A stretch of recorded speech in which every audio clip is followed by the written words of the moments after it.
ao vivo. Começar a nossa live aqui direto de Teresina, no Piauí. Só esperar o pessoal começar a entrar aí. Ó, já tá chegando gente aí, ó. Pronto, vamos aguardar. Pronto, chegando mais gente aí ao vivo. Grande Pedro. JP, grande JP, tamo junto, meu parceiro. Clarinha, seja bem-vinda, Clara. Pedro Henrique, grande Pedro Henrique, forte abraço para você. Pode baixar o volume aqui, ele participa pelo nosso aqui.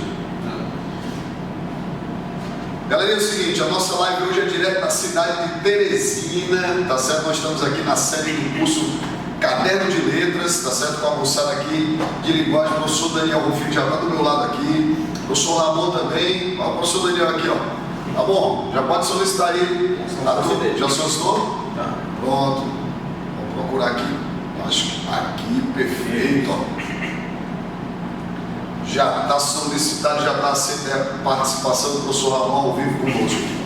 Bom, galera, ó, a nossa live hoje tem, inclusive, pronto, chegou o professor Ramon, chegou o grande Daniel, todo mundo aqui ao Fortaleza. Mandando um abraço para a galera de Fortaleza. Nós estamos chegando lá no dia 19 de outubro, nós estamos preparando um evento super especial para você de Fortaleza, lá no Hotel Oasis.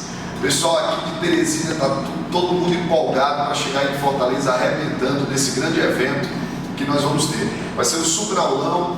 Aliás, nós conversamos hoje, né, Daniel, com o professor Ferreiro, com o professor Jubilu. Os caras estão super motivados para fazer um grande trabalho. Ramon está aqui conosco, esse monstro aqui da área de linguagens, que vai estar lá fazendo também grande sucesso. Manda um alô aí para todo mundo de Fortaleza aí, ó. Pessoal de Fortaleza, a gente está ansioso para chegar aí e fazer aquele aulão com vocês. Nós tivemos uma revisão aqui fantástica, temos certeza que em Fortaleza vai ser maravilhoso, tem tudo para ser muito boa a revisão, galera. Não só pelo que a gente já presenciou aqui, mas a vibe da galera aí é muito boa. A gente tem acompanhado, eu tenho sempre acompanhado as lives do Lázaro, a galera participa muito, a galera se engaja muito no projeto, tá todo mundo aí muito doido para passar no Enem. A gente aqui também acompanha os resultados do pessoal de Fortaleza, do pessoal do Ceará no Enem, e Teresina, Piauí, o Fortaleza, Ceará tem tido resultados fantásticos no Enem. E a gente tem certeza que chegando lá a gente vai encontrar uma vibe muito boa.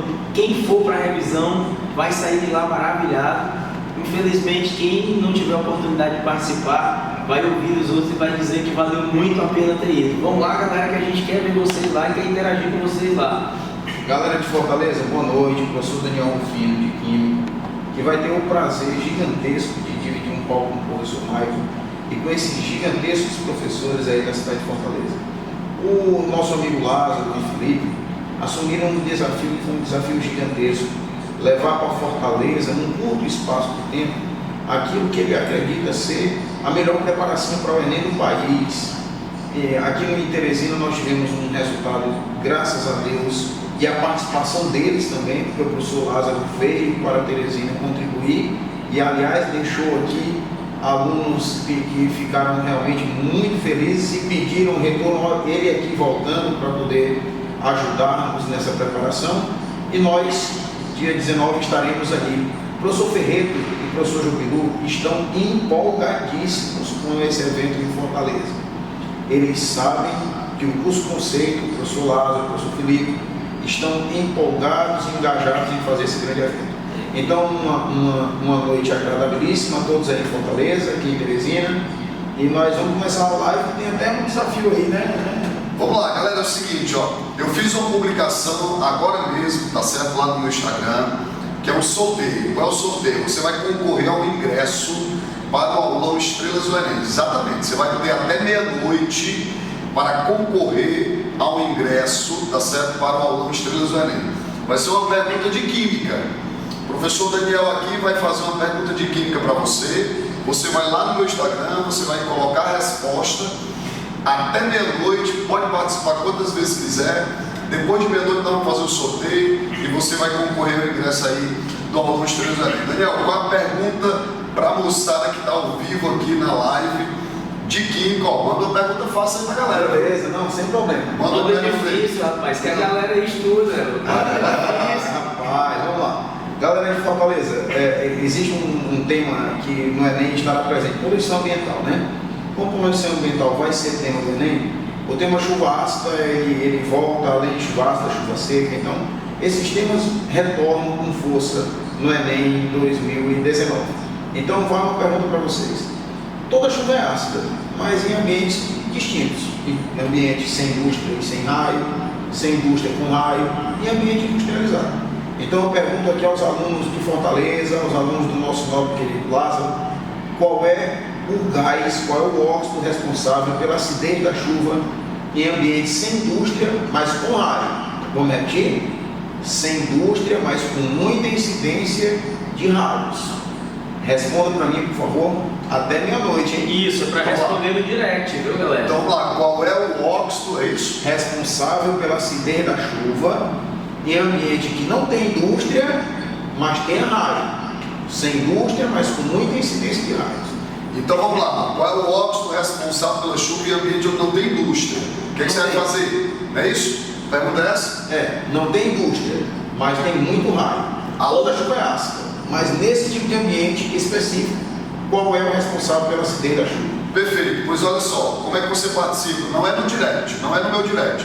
Você vai lá no meu feed de publicações.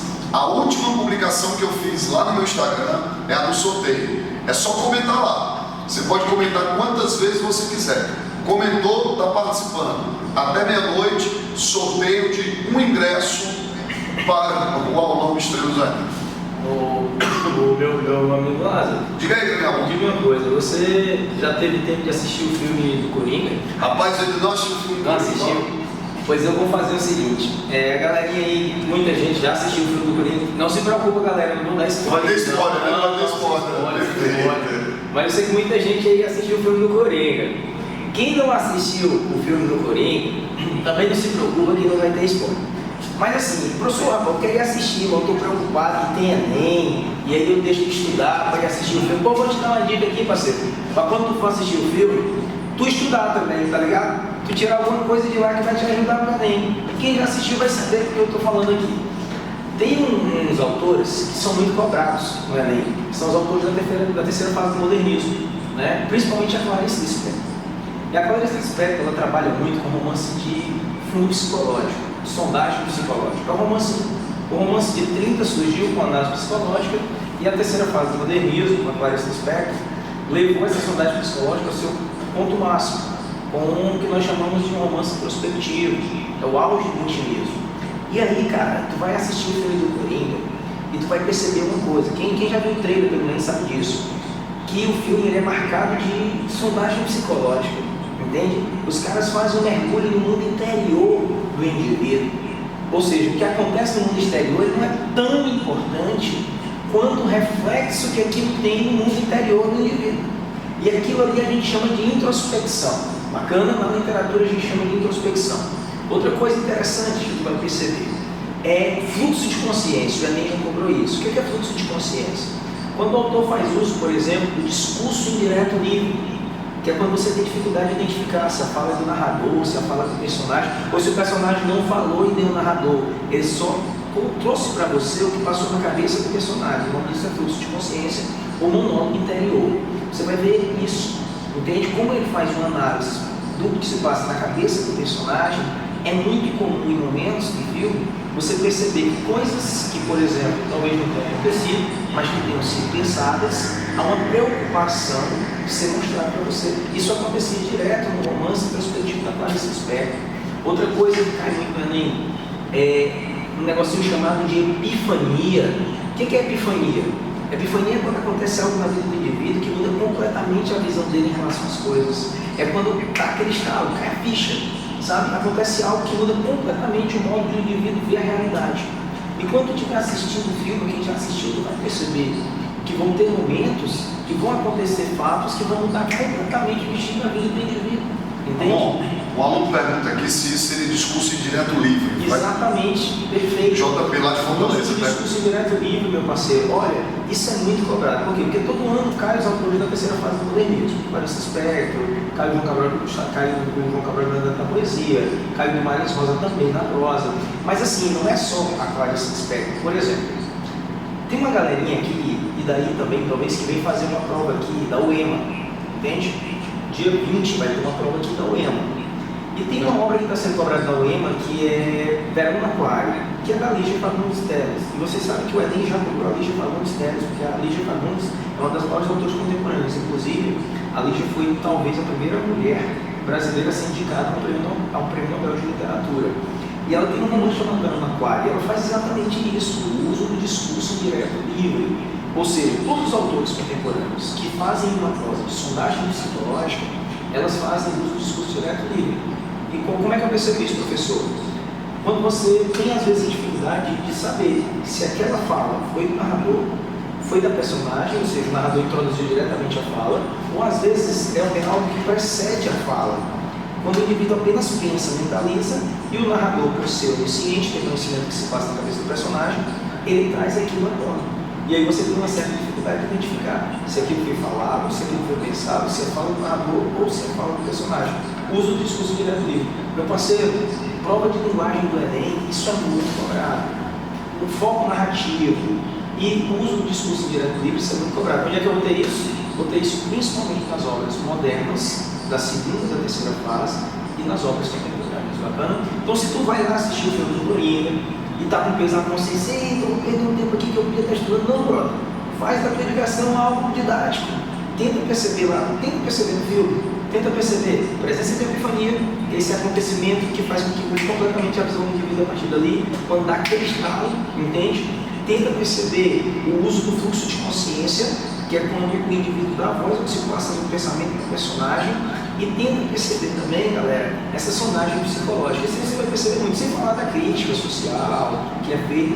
Então, assim, é um filme bacana, você vai gostar do filme, você vai se divertir, e ao mesmo tempo tenta aprender, tenta perceber isso, que o Enem gosta disso. O Enem, não estou dizendo para o Enem cobrar o Coringa, mas o Enem é uma prova prática, ele gosta que você perceba, que você consiga identificar a presença dessas características dentro das obras. Então, é um exercício bom. Entende? Como é que eu sei que eu estou dominando o conteúdo? É quando eu consigo perceber essas coisas, não só na obra do autor, que eu já sei que vai ter, mas quando eu pego uma vivência minha e consigo perceber essas coisas. Tá bom, mandar um abraço ao grande Emanuel. O Emanuel está participando direto aqui, disse que até assistiu uma aula minha aqui. Valeu, obrigado pelo carinho. E a Bia está te fazendo uma pergunta, amor. Eu posso dizer que na obra Verão no Aquário, quando ocorre a morte de André e a Raíssa se depara com a mãe cuidando dela, ela tem um momento de epifania? Isso é possível fazer essa relação? Com certeza. Eu vou até me estender um pouco mais na resposta. Na verdade, um momento que a gente pode entender também como epifania é antes disso, inclusive.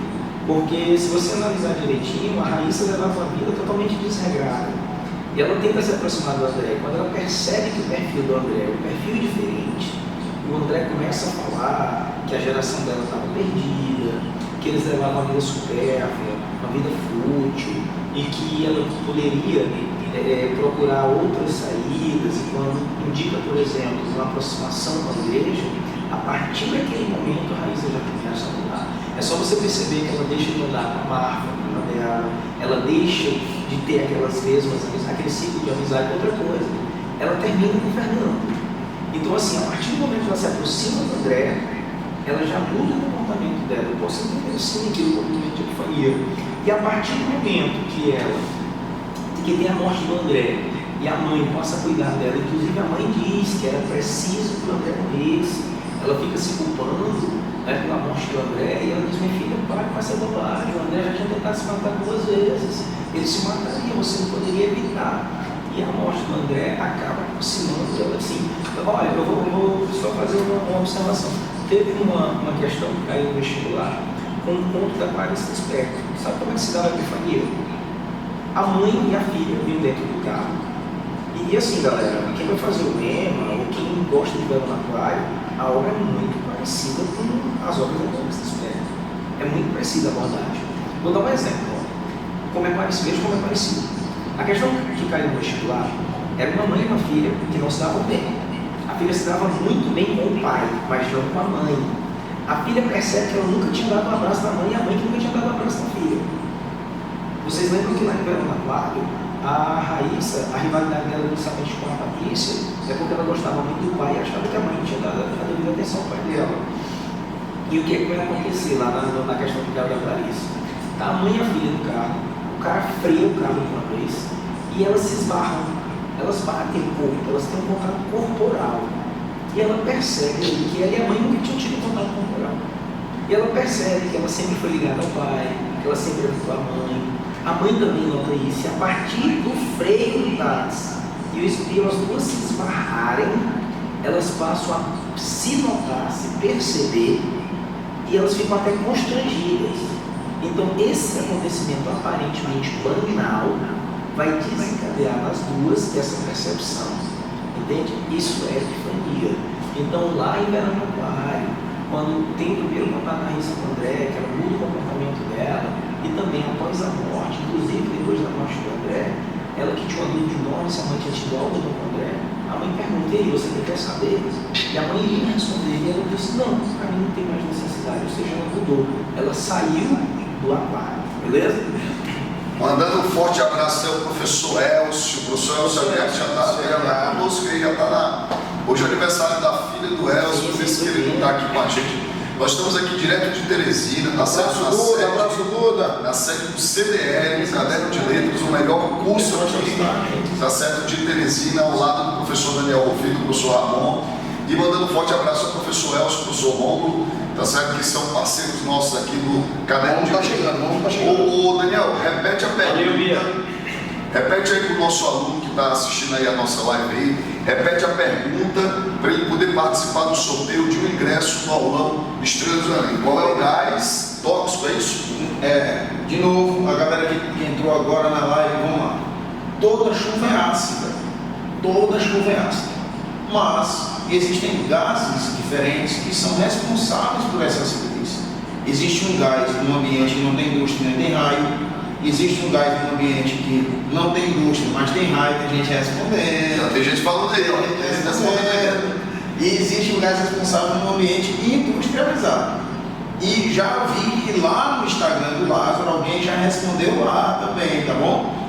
Em ambiente sem indústria e com raio, segue o líder. É o Fabinho aí, o Fabinho, grande jogador, Fabinho, gente boa. Então, galera, sem indústria e com raio, quem é o responsável pela acidez da chuva? Tá bom, mestre Lázaro? E grande Daniel, avisando para os alunos que a resposta tem que ser feita lá no Instagram, tá certo? Professor Lázaro, tá bom? Vai lá, coloca nos comentários, não é aqui. Aqui na live você vai.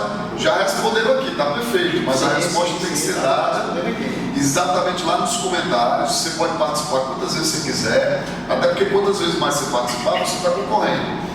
E até meia-noite você pode fazer a sua participação. Quando for amanhã, nós faremos um sorteio e você vai ganhar aí um ingresso para o aulão Estrelas do Enem com a participação do professor Chubilu, tá certo? Com a participação do professor Ferreiro, professor Daniel, professor Ramon, professor Romo, professor Elcio, professor Lázaro, Maicon, Miquiles, Gildésio, Cleiton, professor Haroldinho. Vai ser um super aulão lá no Hotel Asa, está faltando uma semana, hein? Uma semana para esse grande evento. Fortaleza vai explodir. Você quer revisão, quer marcar o gabarito? Quer revisão ou quer pegar o gabarito da prova? Vem pegar teu mil, vem pegar teu mil. Hotel Oasis é o local. Fortaleza, todos nós no Hotel Oasis para botar o gabarito da prova, você que sabe. Um abraço aí, Fabinho, um abraço pro Fabinho. Fabinho, meu parceiro, tamo junto, viu? Galera de Teresina também na live, vem participando aí também, junto com a galera de Fortaleza, é isso mesmo, vamos lá. Aliás, o pessoal perguntando o que é que eu estou fazendo em Teresina. Primeiro que eu curti esse clima maravilhoso aqui, temperatura agradabilíssima, cheguei aqui com chuva. Pessoal, vocês não têm ideia do sufoco que eu passei hoje. Rapaz, olha, depois de 39 anos de idade, tá lá o avião, ó, aterrissando, quando tá pertinho da pista, lá vai aqui o piloto, arremete, meu amigo, minha nossa senhora, eu sei entender por que ele tinha arremetido.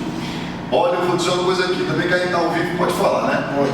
Quase que eu jogo merda na geladeira, lá na janela, com esse medo grande. Rapaz, eu nunca passei por uma situação dessa. Aqui quase nunca Não, e olha, foram quase 5 minutos minutos sem ter explicação nenhuma porque que o cara tinha remedido. Isso, né? Vento aqui, ó, galera de Fortaleza, deixa eu dizer para vocês, vento aqui é objeto de raridade. A gente olha para as folhas não estão nem se mexendo. E aí, exatamente na hora do pouso do avião do professor Lázaro, ventou aqui, derrubou o muro, foi tudo. Foi só para dar um susto nele, mesmo. Rapaz, eu vou te dizer, então na hora do pouso do avião Foi dele. só para assustar Não, ele. e depois ele justificando. Nós precisamos arrepender, senhores passageiros, porque houve ventos que dificultam a nossa aterrissagem. Vento em Teresina, meu amigo, está errado, eu não entendi foi nada. Mas ainda bem que eu cheguei. E amanhã vai ser um dia super especial de revisão lá no Instituto Dom Barreto. O dia todo, de 8 da manhã às 5h30. Vai ser massa. Vou pedir ao Elcio. Solicita, velho. O Elcio dizendo oi. Oi, Elcio. Oi, Elcio. Elcio, Solicita a participação, solicita. Tá mandando oi pro cara, pô. Solicita. É pro do lado, não pro meu, tá ligado? Elcio, tem que entrar na meu, Elcio. Ó, Elcio, tem que entrar na minha live, tá certo? Que é Elas entram no Instagram do Lázaro, Henrique. Quando tu entrar no Instagram dele, Não, tu entra na solicita. live, entendeu? Aí tu Rapaz, solicita. eu acho que daqui para 11 horas o Elcio consegue participar, viu? Dá certo. Tá bom, vamos aproveitar. Você falou de Clarice. Clarice Esther, É né? uma importante. Lígia também, né? Lígia Família Teles. E você teria uma outra aposta que você acredita na prova de linguagens aí para os nossos alunos? Assim, a gente estava fazendo um levantamento, Lázaro. Por exemplo, o Carlos Drummond de Andrade. O Drummond é um poeta que cai todo ano no Enem. Então, assim, o Drummond é quase certo. Caiu, inclusive, mais que Machado de Assis, né? É até surpresa, galera. Pô, Machado de Assis é o maior escritor brasileiro, né? O maior escritor brasileiro do português. Mas, assim, se você for ver, o Drummond caiu mais que Machado. Mas tem autores que sempre estão caindo. E, assim, a galera, às vezes, pergunta assim, professor, qual é o conteúdo que mais cai? Só cai modernismo, só cai literatura contemporânea? Não, pessoal, não é só cai modernismo, só cai literatura contemporânea. É porque também as pessoas aqui estão mal acostumadas e querem estudar o Enem com conteúdo, sabe, Lázaro? E assim, eu não sei como é na biologia, mas você pode até me dar esse filho. Eu sempre digo, pronto, é até bom, você quis conversar com pessoas de outras áreas, porque humanos, o pessoal de humanos é afim, né? Não deixa de ser um pouco afim. Mas eu queria até saber se nas outras áreas era assim, é bom que a gente está tendo esse teste a teste aqui, fica até bacana. Mas assim, em linguagem eu já percebi o quê? Que quem faz a questão está muito preocupado com teoria, assim, não é nem teoria, mas conteúdo X ou conteúdo Y, entende? Na prova de linguagem, por exemplo, eles estão mais preocupados com determinadas temáticas. Então, vamos supor, o Enem quer cobrar uma questão sobre marginalização social. Então ele vai fazer o quê? Ele vai pensar, vamos fazer uma questão de modernismo e vamos escolher o tema marginalização social. Não. Vamos fazer uma questão sobre marginalização social. O tema vai ser marginalização social. Até porque o Enem é uma prova de habilidades e competências. Então ele primeiro escolhe o tema. Vamos falar de marginalização social? Vamos. Aí ele diz, aonde é que nós vamos pegar um texto para falar de marginalização social? A gente pode fazer uma questão, por exemplo, com o texto do realismo, com o texto do naturalismo, com o texto do modernismo, com o texto do pós-modernismo. Entende? Então, assim, na minha concepção, o Enem ele não escolhe conteúdo para depois escolher o tema. Não, ele escolhe o tema e, com base no tema, ele vai atrás de um texto literário. E aí, por que eu tenho um predomínio do modernismo e do pós-modernismo? Porque, até de 2009 para cá, tem temas que sempre caem. Vou dar um exemplo para vocês. Eu estava dizendo isso em sala, eu digo aqui para quem está assistindo, o pessoal de Fortaleza, o pessoal daqui, você tem que ter um caderninho, sabe? Você tem que ter um caderninho escrito assim, temas do Enem. Para a prova de linguagem, você pega o caderninho e coloca temas recorrentes do Enem. E aí você vai fazendo as provas de 2009 para cá. Primeira aplicação, PPL, segunda aplicação, Libras, Enem cancelado. E toda vez que você responder uma questão, por exemplo, tu respondeu a questão de metalinguagem. Aí tu vai fazer a prova do ano seguinte e tu percebe que tem também outra questão de metalinguagem. Então você anota lá, metalinguagem, é um tema que o Enem está sempre cobrando. Foi o que aconteceu? Saiu aqui, mas tá no teu aí? Tá no meu aqui. Então, Na internet. então o que acontece, Lázaro? Por exemplo, Na internet. olha aí, rapaz, que chegou. Rapaz, Pra cá, eu fiquei assustado aqui, o passado aqui, que o Bruno chegou aqui com um corte de cabelo totalmente novo. Já vocês vão ver aí. Então o que acontece, galera? Se você vai fazer as provas do Enem, você vai perceber que a prova é da internet. tem temas que sempre vão aparecer. Por exemplo, todo mundo vai fazer uma questão de mercado aquático, isso aí é certo. Todo mundo você faz uma questão que cobra ironia. Todo mundo você faz uma questão que cobra, por exemplo, polissemia. Então são temas que sempre estão presentes. E uma coisa que você vai perceber de 2009 para cá é que o Enem sempre cobrou temática social. Olha aí, o corte de cabelo do cara, parece aí, é só esse rapaz, o Enem sempre cobra temática social. Por exemplo, você pode fazer isso aqui, se for fazer um mapa mental, você coloca assim, estigmas. Aí você coloca estigma social, estigma de gênero, estigma racial, estigma religioso. E você vai perceber que o Enem sempre vai fazendo isso. Por exemplo, vou dar um exemplo para vocês. O Enem todo ano cobra uma questão mostrando a mulher em condição de hipossuficiência. O Enem todo ano cobra uma questão, pessoal, por exemplo, falando sobre patriarcalismo, pensamento patriarcal sobre a mulher. Então, se você vai colocando esses temas lá no seu caderninho, polissemia, o Enem sempre cobra, metalinguagem, o Enem sempre cobra, uso de ironia para gerar humor, para fazer uma crítica, o Enem sempre cobra, questionamento do senso comum, o Enem sempre cobra, estigmas de gênero, por exemplo, o Enem sempre cobra. Então, isso vai facilitar. Quando tu pegar lá uma questão, tu está lendo ali, não entendeu muito o texto, principalmente texto contemporâneo, principalmente texto pós-moderno, às vezes você tem uma certa dificuldade em compreender o texto. Olha aí, rapaz, grande Elcio, vira o celular, Elcio, para tu ficar em pé na filmagem, pelo amor de Deus. Tá dando até vertigem a gente olhando aqui de banda e a gente... Sim, é como eu estava falando, galera. Então, o que acontece? Essas temáticas que o Enem tem mais cobrado são temáticas que acontecem, estão presentes na literatura do modernismo para cá. Então não é que o Enem cobra só modernismo ou modernismo, não é isso. É porque temática social. Pessoal, temática social você vai ter no realismo, você vai ter no naturalismo e depois daí você vai ter só no pré-modernismo e no modernismo, e nas tendências pós-modernas. Então assim, uma dica interessante é você entender que o Enem vai cobrar determinados temas, e aí você tem que saber quais são as escolas literárias em que esses temas costumam cair com maior recorrência. Eu vou dar um papo aqui para a galera que vai para o aulão, beleza? Eu fiz uns mapinhas mentais, sabe? E lá eu vou apresentar para vocês alguns mapinhas mentais com os temas que sempre são cobrados no Enem. Deixa eu dar um exemplo para vocês, um exemplo. O Enem gosta de cobrar, não sei se ainda cobrará, mas ele gosta de cobrar questões sobre governos totalitários.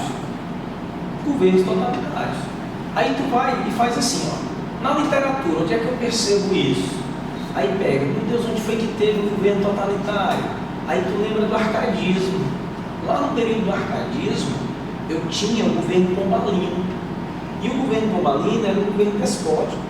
Era despotismo, era poder centralizado na mão do indivíduo. Aí tu pergunta, meu Deus, quem falou disso? Cartas chilenas, Tomás Antônio Gonzaga. Ele denuncia a forma de governo da época. Beleza, aí tu vai mais adiante. Onde foi que teve o governo totalitário novamente? Primeira República, né? República da Espada, Deodoro da Fonseca, Floriano Peixoto. Aí você vai pegar quem escreveu sobre isso, quem falou sobre isso. Aí você pega, por exemplo, a obra do Lima Barreto, Crispim Policarpo Quaresma, ele faz uma crítica ao governo de Floriano Peixoto.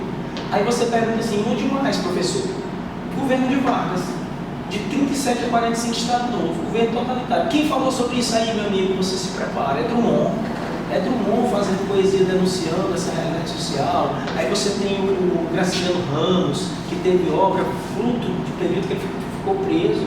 Você pega a obra do Jorge Amado, que é uma obra de caráter social, eram engajados com a postura de esquerda naquele momento e estavam fazendo uma crítica tanto aos governos totalitários que estavam existindo no mundo, período de Segunda Guerra Mundial, nazismo, fascismo, como a ditadura de Vargas aqui no Brasil.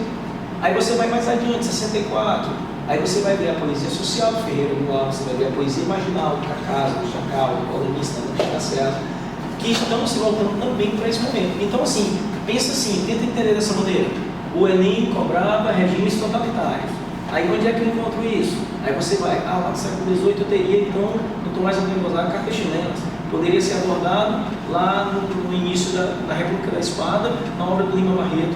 Poderia ser abordado lá na segunda fase do modernismo, na obra do Drummond, na obra do Graciliano Ramos, na obra do Jorge Amado, que inclusive são os autores que mais traíram na segunda fase. E eu poderia ter isso na literatura contemporânea, na poesia marginal ou na poesia social.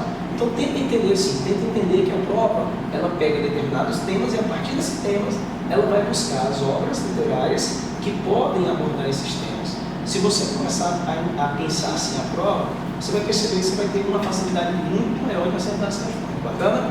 Então, boa noite aí para os dois companheiros. O Ramon foi falando ali de tópicos importantes que são comuns ao trabalho que nós fazemos, do trabalho do Elcio também. Então vamos nessa, né, Elcio? Então vamos lá. Que conteúdo com certeza estará na prova do Enem? Funções da linguagem. Não é não, meu parceiro? Funções da linguagem, tá ligado? Tá ouvindo, Elcio? A internet dele vai ter Então vamos conversar, cara, sobre funções da linguagem. Função emotiva ocorre quando eu me coloco em evidência. A função apelativa, meu parceiro, fala aí pra galera.